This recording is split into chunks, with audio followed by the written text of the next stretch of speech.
तेरी किस्मत तू बदल दे, रख हिम्मत बस चल दे। मतलब कि व्यष्टि अर्थशास्त्र की जो बुक आती है, व्यष्टि अर्थशास्त्र की जो बुक आती है वो बुक नहीं लेनी है। कि जो करंट आया है उससे भी कुछ ना कुछ सवाल होते थे, तो हम लोग उन सारी चीजों पे भी चर्चा करेंगे ताकि एग्जाम में जो है एक भी क्वेश्चन हमारा मिस ना हो। तो उसमें अगर आप इकोनॉमिक्स को एज अ पेपर चूज कर रहे हैं तो इतनी सारी चीजें हैं।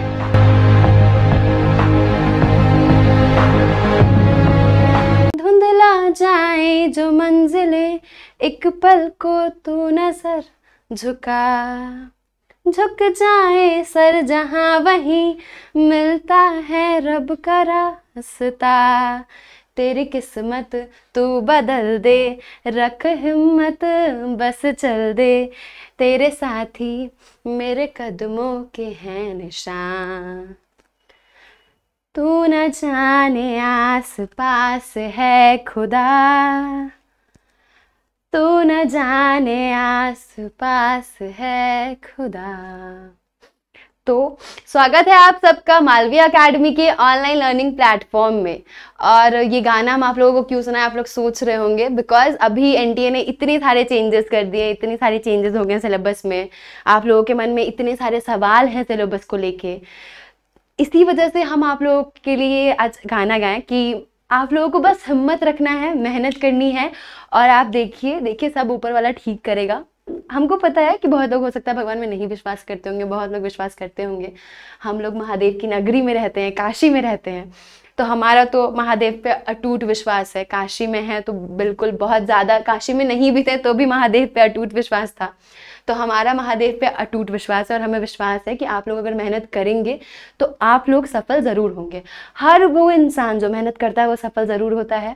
और एनटीए चाहे सिलेबस में कितने भी चेंजेस कर दे, सवाल कहाँ से ही पूछेगा, वहीं से पूछेगा जहाँ से आप पढ़े हैं।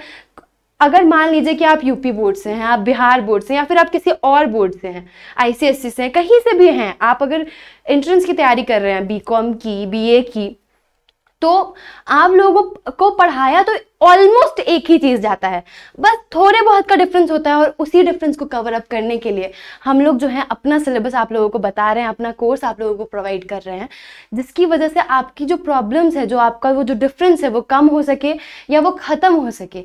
सीबीएसई बोर्ड के बच्चों को भी, बहुत सारे लोगों को अभी जो है बोर्ड्स का प्रेशर होगा, क्योंकि देखिए 12th के एग्जाम्स होने वाले हैं आप लोगों के।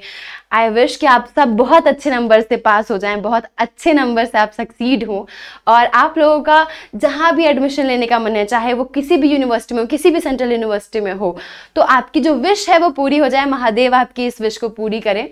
तो इन्हीं शब्दों के साथ, इन्हीं बातों के साथ आज का जो हम लोगों का सिलेबस है उस पर हम लोग डिस्कशन करते हैं।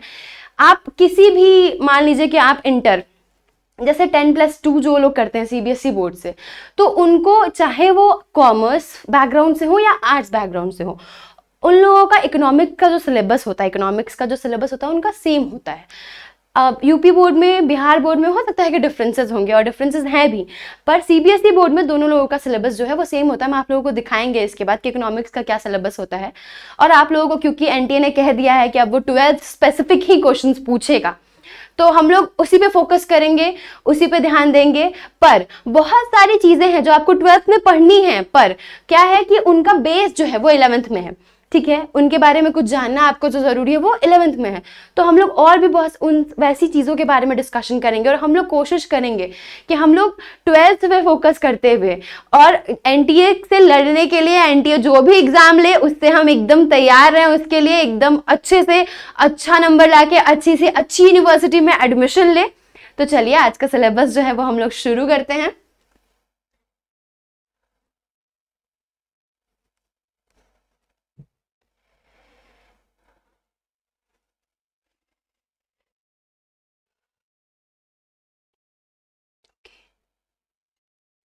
हाँ, तो पहला जो हमारा टॉपिक है वो है national income and it's aggregates, राष्ट्रीय आय का लेखांकन।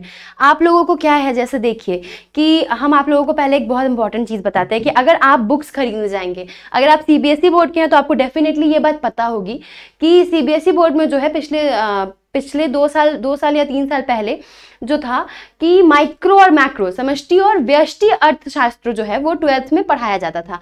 पर अभी क्या हुआ है, पिछले 2-3 सालों में उन्होंने सिलेबस रिवाइज कर दिया और क्या किया कि बुक्स में कुछ फेरबदल कर दी, सिलेबस में कुछ चेंजेस कर दिए, जिसके बाद उन्होंने क्या किया कि उन्होंने हमारा जो मैक्रो है, मैक्रो इकोनॉमिक्स, जिसको कि हम बोलते हैं समष्टि अर्थशास्त्र, और जो हमारा इंडियन इकोनॉमी है, भारतीय अर्थव्यवस्था के बारे में जो हमको पढ़ना है, तो भारतीय अर्थव्यवस्था को पहले हम लोग क्या करते थे, 11th में पढ़ते थे, पर अब क्या है, अब सीबीएसई बोर्ड वालों को अब जो है क्या करते हैं वो लोग जो है 12th में ये सब चीज़ें पढ़ा देते हैं। पर जब आप बुक खरीदने जाएंगे, हो सकता है बहुत लोग बुक खरीदने जा रहे हो, बहुत लोग बुक खरीदना चाह रहे हो, तो जब आप बुक खरीदने जाएंगे तो आप एक चीज़ का बहुत ध्यान रखेंगे, ये हम आप लोगों को अभी बता देते हैं, हो सकता है बहुत सारे लोगों से ये गलती हो जाए, आप जाएंगे 12th की बुक मांगेंगे तो हो सकता है कि वो आपको समष्टि अर्थशास्त्र, ये समष्टि अर्थशास्त्र की बुक ये तो चल रही है, पर देखिए हो सकता है कि वो आपको ये वाली बुक जो व्यष्टि अर्थशास्त्र की बुक है वो भी दे दे साथ में, क्योंकि यहाँ पे अभी तक बोर्ड वालों ने क्या किया है कि इसको चेंज नहीं कराया है,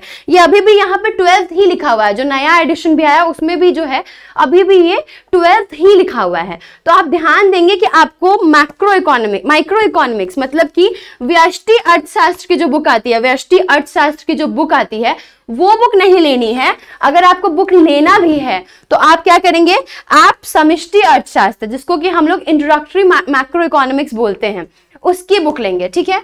और उसके साथ साथ आप लोग क्या करेंगे, इंडियन इकोनॉमिक डेवलपमेंट, भारतीय अर्थव्यवस्था का विकास की जो बुक आती है, जो कि 11th, इसमें अभी भी 11th लिखा हुआ है, जो कि 11th लिखी हुई आती है, जो कि 11th में पहले चला करती थी, वो बुक आप लोग खरीदेंगे। चलिए पहले तो ये बात हो गई। अब आते हैं कि जैसे आप सोच रहे होंगे बहुत सारे लोग कि अब मैम बताएंगे कि सिलेबस, हम सिलेबस अभी आप लोगों को बताएंगे, पर उसके पहले हम आप लोगों को 2-3 चीजें और क्लियर कर दें कि जैसे कि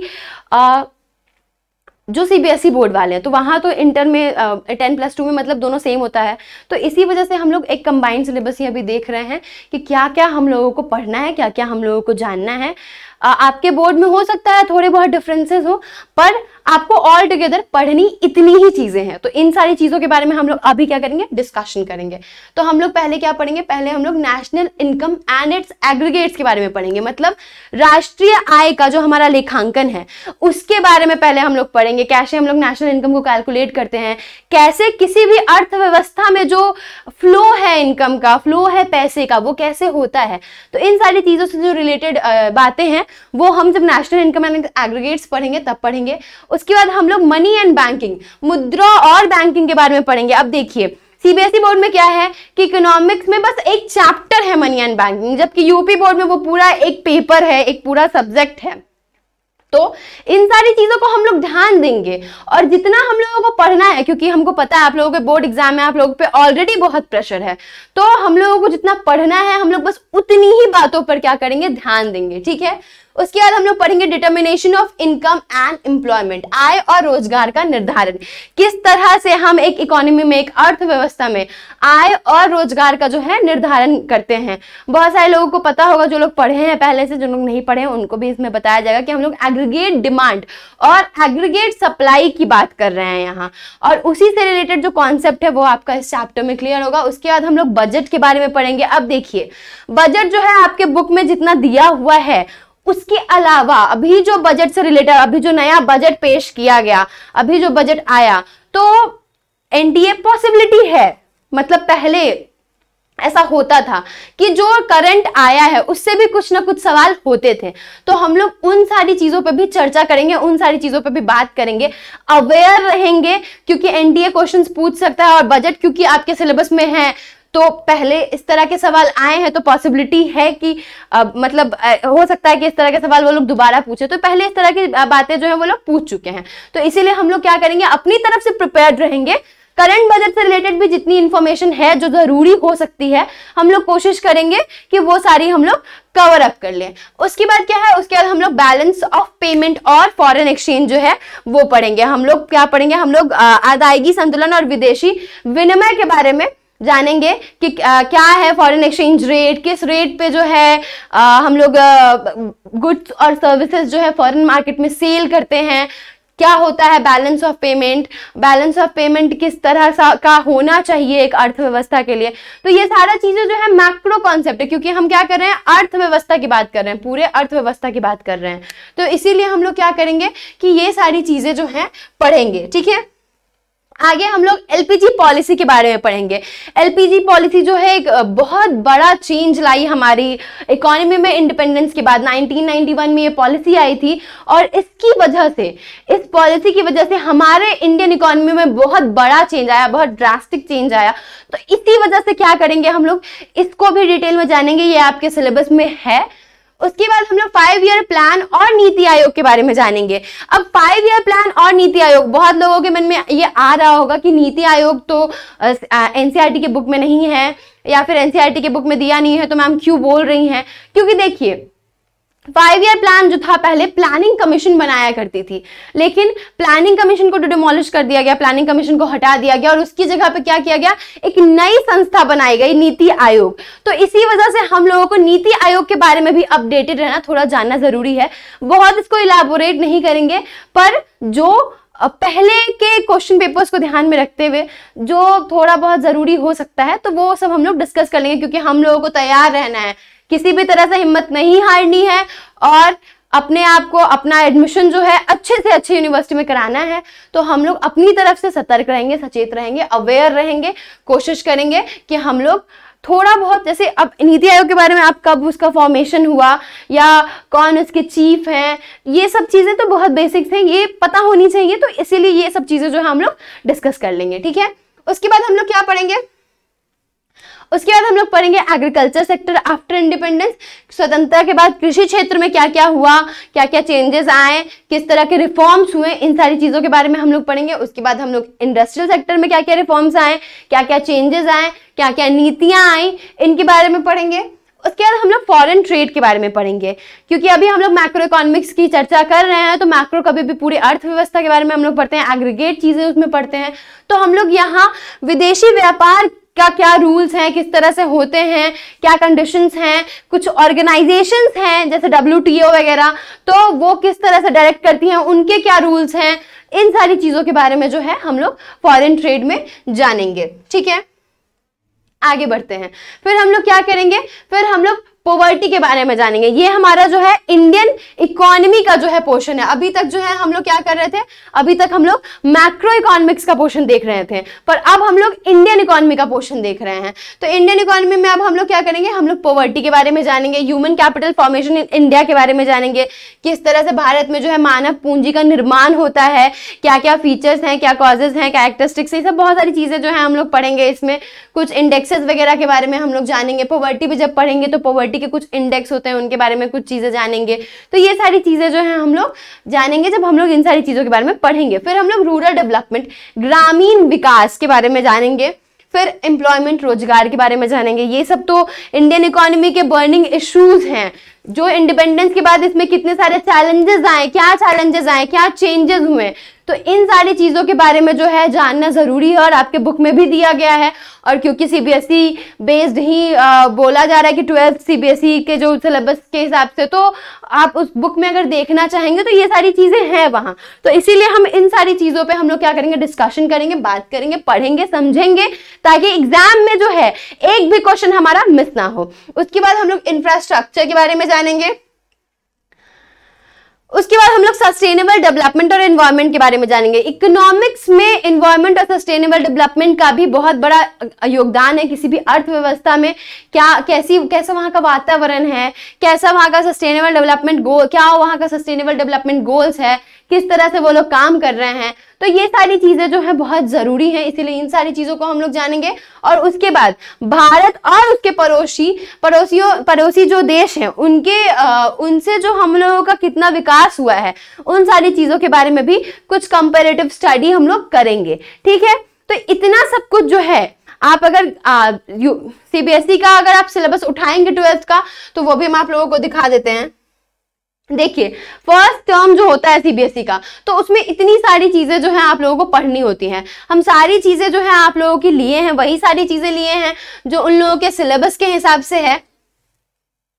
देख सकते हैं आप लोग टर्म 1 और टर्म 2 में उन लोगों को क्या क्या चीजें पढ़नी है। तो हम लोग भी इन्हीं सारी चीजों पर डिस्कशन करेंगे, इन्हीं सारी चीजों के बारे में जो है हम लोग पढ़ेंगे जब हम